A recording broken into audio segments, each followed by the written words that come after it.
I still remember my 18th birthday better than any Christmas, vacation, or school graduation. Most people celebrate turning 18 with balloons, cake, embarrassing family photos, and speeches about becoming an adult. My family celebrated it by treating me like an unwanted package that had finally reached its expiration date. The dining room looked cheerful enough. Colorful streamers hung from the ceiling, a giant birthday cake sat in the middle of the table, and relatives crowded around with fake smiles plastered across their faces. Anyone walking past our house would have thought we were the perfect family. They would have been spectacularly wrong. My father stood at the head of the table like he was the king of the universe. He loved having an audience almost as much as he loved hearing himself talk. Every sentence out of his mouth sounded like a motivational speech that had lost the fight with reality. An 18-year-old man should already know how to survive, he announced loudly while pointing at me with his fork. If he doesn't, then I've failed as a father. My Uncle Rick nodded so aggressively I thought his neck might detach. You're absolutely right, he said. Kids today are spoiled. This was funny because Uncle Rick was 48 years old, and had borrowed money from Dad every month for the last 6 years. Across the table, Aunt Linda rolled her eyes dramatically whenever I spoke but somehow found every one of Dad's jokes hilarious. Even the terrible ones. My cousin Tyler smirked into his soda. I give him 2 weeks before he comes crawling back. I'll take the under. Uncle Rick laughed. The whole table erupted. I smiled politely. That confused everyone. Usually I argued. Usually I defended myself.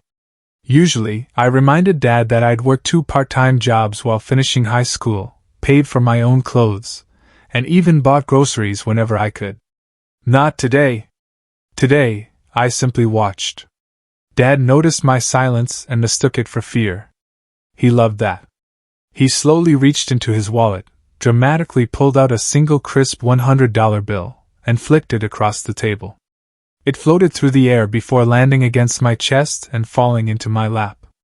There, he declared proudly. That's your inheritance. More laughter. Happy birthday. He crossed his arms. Now get out. The room became silent for a heartbeat before several relatives started chuckling again. Tyler whispered loudly enough for everyone to hear. Best birthday gift ever. Someone nearly spit out their drink laughing. I looked down at the $100 bill. It wasn't much. But I picked it up carefully. I folded it neatly. Then I slipped it into my wallet. Thank you, I said sincerely. That answer completely ruined the moment Dad had imagined. He expected yelling, begging, crying. Instead, he'd received gratitude. His confident grin faltered for just a second. What? He asked. I said thank you. You don't have anything else to say? I shrugged. No. Dad frowned. You understand you're homeless now? I understand exactly where I stand. He mistook my answer for surrender. Big mistake. Standing quietly near the front window was Maya, the foreign exchange student everyone believed had arrived from a tiny European country nobody could pronounce correctly. That story wasn't entirely true. She looked completely human, long dark hair, bright eyes, effortless smile, but only I knew she wasn't from another country. She was from another star system. Her people had quietly observed Earth for decades, fascinated by humanity's strange mixture of intelligence and absolute nonsense. She had once watched 2 men argue over a parking spot for 40 minutes. According to her, that documentary won 3 awards back home. She caught my eye from across the room. Trying very hard not to laugh, she whispered just loud enough for me to hear. Your species celebrates maturity by throwing offspring outside? I smiled. Apparently. She tilted her head. Humans remain the funniest civilization in explored space. I nearly laughed. Dad assumed we were sharing one final emotional moment before my tragic departure. He had no idea. Because unlike everyone else in the room, Maya knew exactly what was about to happen. She had been there 3 months earlier when my grandmother's lawyer explained everything. She knew why Grandma had always smiled whenever Dad bragged about his house. She knew why the lawyer had insisted I wait until the exact minute I turned 18. Most importantly, she knew what was sitting inside my backpack. Dad clapped his hands impatiently. Well? What are you waiting for? I calmly stood from my chair. Every relative watched with smug satisfaction. They thought they'd witnessed the end of my story. Instead, they were about to witness the beginning.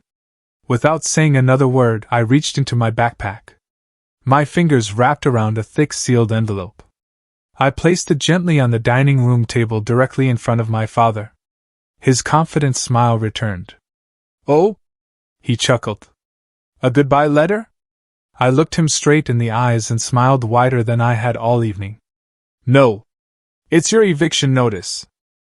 The laughter around the table died almost instantly. Dad stared at the envelope, then at me, before letting out a loud, mocking laugh. My eviction notice? He repeated. That's adorable. Uncle Rick nearly fell out of his chair laughing. Kid's got jokes. Tyler wiped tears from his eyes. I almost feel bad for him.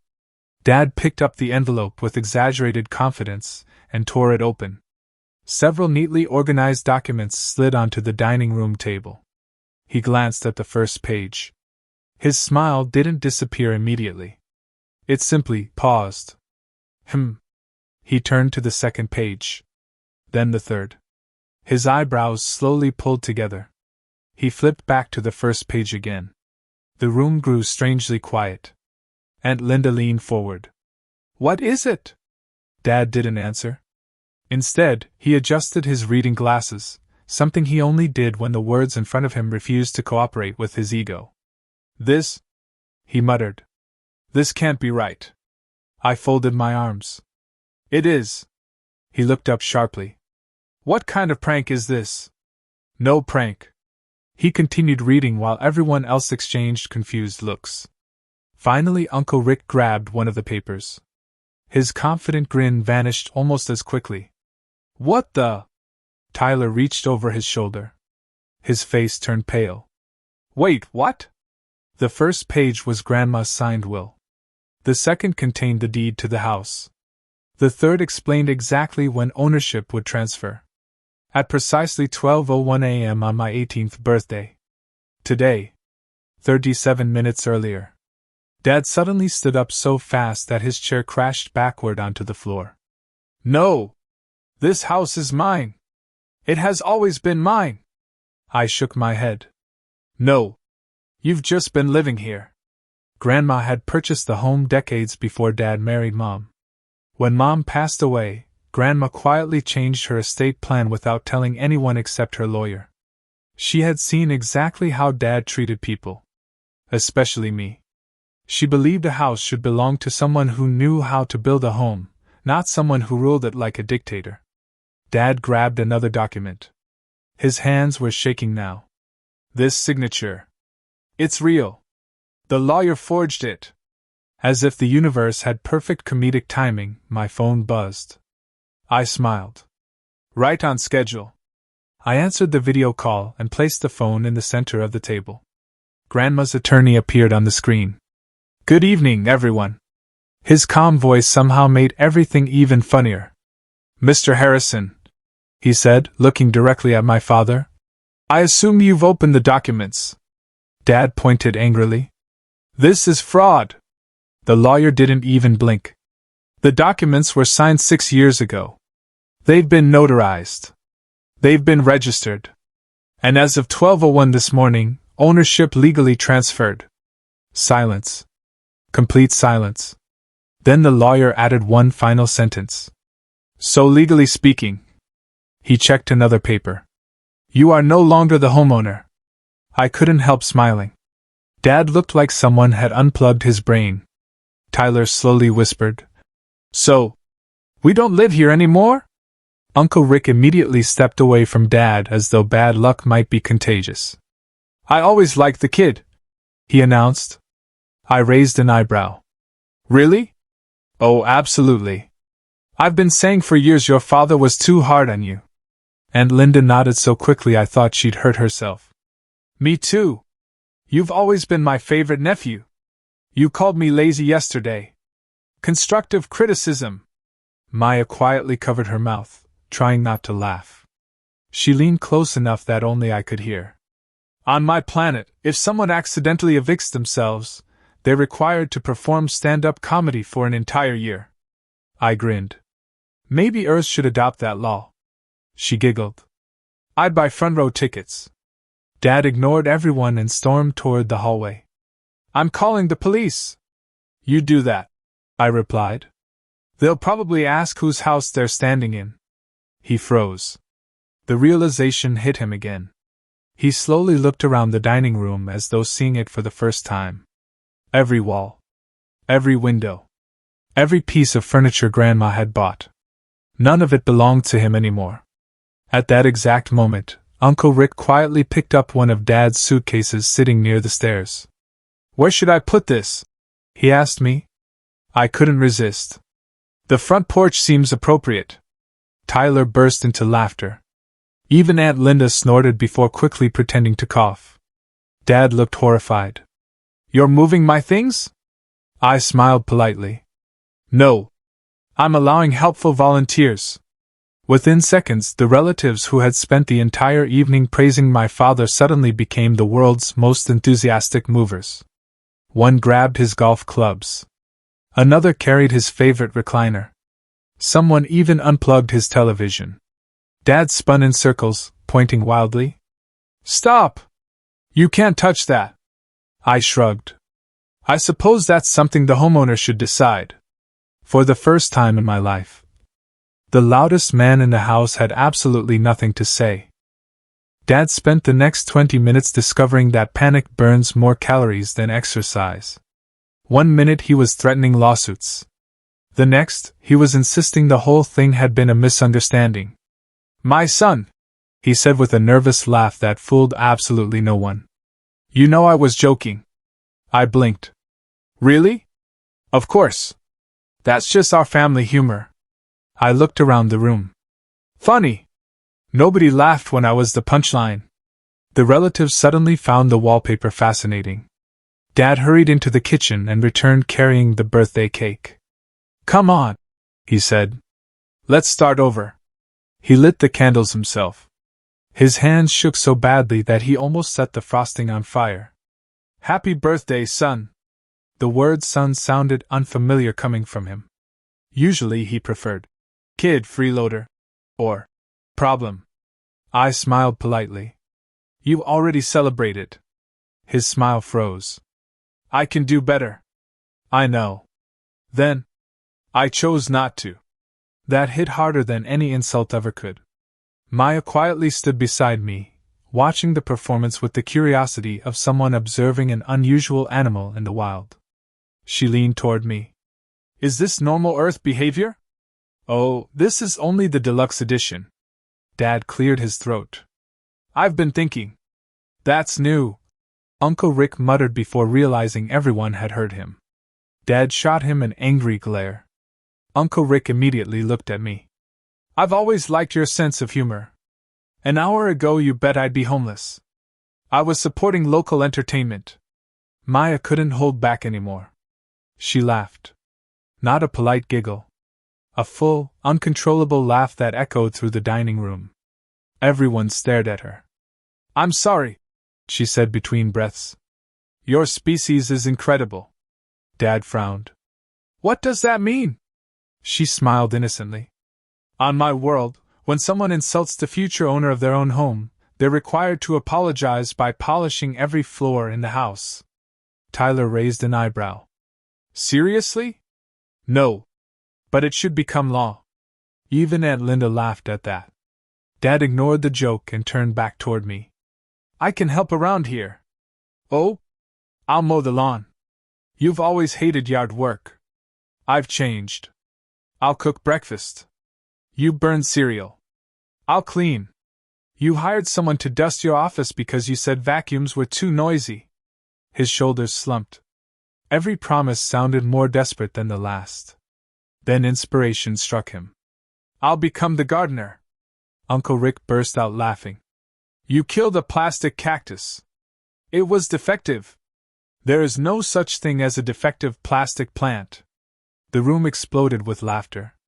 Dad rubbed his forehead. This isn't helping. No, I agreed. It isn't. While he tried inventing new ways to become Employee of the Month in a house he no longer owned, my friends arrived with paint supplies, toolboxes, and measuring tape. Ready to start renovations? One asked. Absolutely. Dad stared in disbelief. Renovations? It's my house. I've got plans. Within minutes, my friends were discussing new flooring, repainting the walls, and converting Dad's old office into a home library. Dad looked horrified. My office! I shrugged. I was thinking reading room. Maya nodded approvingly. I vote reading room. So do I, Tyler admitted. Dad looked betrayed. My own nephew? You don't own me either. The laughter started all over again. As everyone measured walls and moved furniture, Maya slipped her hand into mine. Her fingers felt warm despite the cool evening breeze drifting through the open front door. You know, she said softly, this is one of the reasons I admire humans. Oh? Most intelligent species avoid emotional pain. You somehow survive it, then make jokes about it. I smiled. We've had practice. She looked into my eyes. When I first came to Earth, I thought strength meant winning battles. And now? Now I know strength is remaining kind after someone gives you every reason not to be. For a moment, all the chaos around us seemed to disappear. She squeezed my hand gently. I think that's why I fell in love with you. I felt my face grow warm. Even after watching my family? She laughed. Especially after watching your family. You protected your heart without becoming cruel. That is rare. Before I could answer, Dad interrupted by dragging a lawn-mower into the living room. I found it, he announced proudly. Everyone stared. Dad, the grass is outside. He looked down at the mower. Oh. Tyler laughed so hard he nearly fell onto the couch. Uncle Rick wiped tears from his eyes. I've never seen someone lose a house and common sense on the same day. Even I couldn't stop laughing. Dad sighed dramatically. I suppose today just isn't my day. No, I replied with a grin. It's my birthday. As the laughter slowly faded, Maya looked toward the gathered family with an expression that was suddenly more serious. She took a deep breath. I think, she said quietly, it's finally time I stopped pretending to be someone I'm not. Every eye in the room turned toward Maya. She smiled with the calm confidence of someone who had rehearsed this moment 100 times. I haven't been completely honest, she said. Dad sighed dramatically. What now? You're secretly a lawyer too? She laughed. No. I'm an alien. The room fell silent. Tyler blinked twice. Uncle Rick looked at Aunt Linda. Aunt Linda looked at the ceiling. Dad rubbed his temples. I've had a stressful day. Maya reached into the small pendant hanging around her neck and gently pressed it. A soft blue light shimmered around her for just a second. The illusion faded.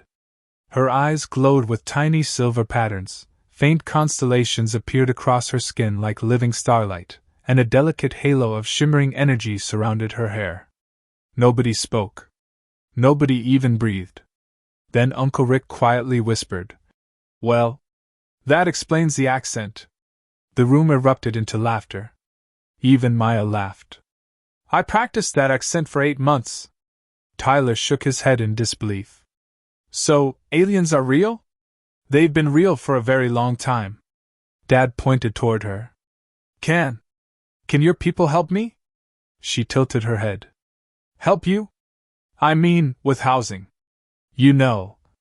He forced an awkward smile. A small apartment? Maya tried very hard to stay polite. I'm afraid my civilization has one strict housing rule. Dad's face brightened. What's that? We don't rent to rude tenants. For a second there was complete silence. Then every relative burst into uncontrollable laughter. Even the lawyer, still connected through the video call, removed his glasses to wipe tears from his eyes. Dad slowly lowered his head. I deserve that. It was the first honest thing he'd said all day. As everyone settled down, I noticed another envelope tucked beneath the legal documents on the dining room table. The handwriting on the front stopped me cold. It belonged to Grandma. My hands trembled as I opened it. Inside was a simple handwritten letter. Happy 18th birthday. If you're reading this, then everything happened exactly as I expected. I hoped your father would change before this day came. But hope isn't a legal strategy. I smiled despite the lump forming in my throat. She knew him better than anyone. The letter continued. This house isn't your reward. It's your responsibility. A home should belong to the person who fills it with kindness. Never become the type of person who mistakes fear for respect. If you can laugh after being hurt, forgive without becoming foolish, and love without becoming bitter, then you've already inherited everything that truly mattered to me. By the time I reached the end, my eyes were watering. Maya quietly squeezed my hand. Grandma had signed the letter with one final sentence. Now go make this house happier than it has ever been. I folded the letter carefully and slipped it into my pocket. Dad stood silently for several moments before finally speaking. I can't change the past. No, I replied. You can't. I was a terrible father. The room became quiet again. I thought being respected meant being feared. I was wrong. I nodded. I appreciate you saying that. He looked around the living room one last time. So, when do I need to leave? I smiled gently. You have until tomorrow afternoon to pack. He looked surprised. You're giving me time? I'm not throwing you out on your birthday. Several relatives laughed. Dad actually smiled. A fair point. One by one, everyone began leaving. For the first time in years, they weren't following the loudest voice in the room. They were simply acting like ordinary people. As the front door closed behind the last guest, Maya and I stepped onto the porch together. The evening sky was clear. Thousands of stars sparkled overhead. She looked upward with a smile. My home is somewhere out there. I followed her gaze. And yet you stayed here. I stayed because I found someone worth staying for. She slipped her hand into mine again. Across thousands of intelligent civilizations, she said, I've learned one fascinating truth. What's that? Only humans could invent a birthday party where the guest of honor gets kicked out, and the host accidentally makes himself homeless. I laughed so hard I nearly dropped Grandma's letter. You know, I admitted, that does sound like us. She smiled warmly. And that's exactly why I love humanity. I looked back at the house Grandma had trusted me to protect. It wasn't the walls that made it valuable. It wasn't the furniture or the land. It was the chance to build something better than what I had grown up with. I wrapped an arm around Maya as we walked inside. The house felt different already. Lighter. Warmer. Hope had quietly replaced fear. My 18th birthday hadn't given me revenge. It had given me freedom. Grandma had left me much more than a house. She had left me proof that kindness could outlast cruelty, that real family is built on love instead of control, and that the best victories don't come from humiliating people, they come from refusing to become like them. And somewhere in the galaxy, I was fairly certain an entire civilization would be laughing for years about the human father who celebrated his son's birthday by accidentally evicting himself.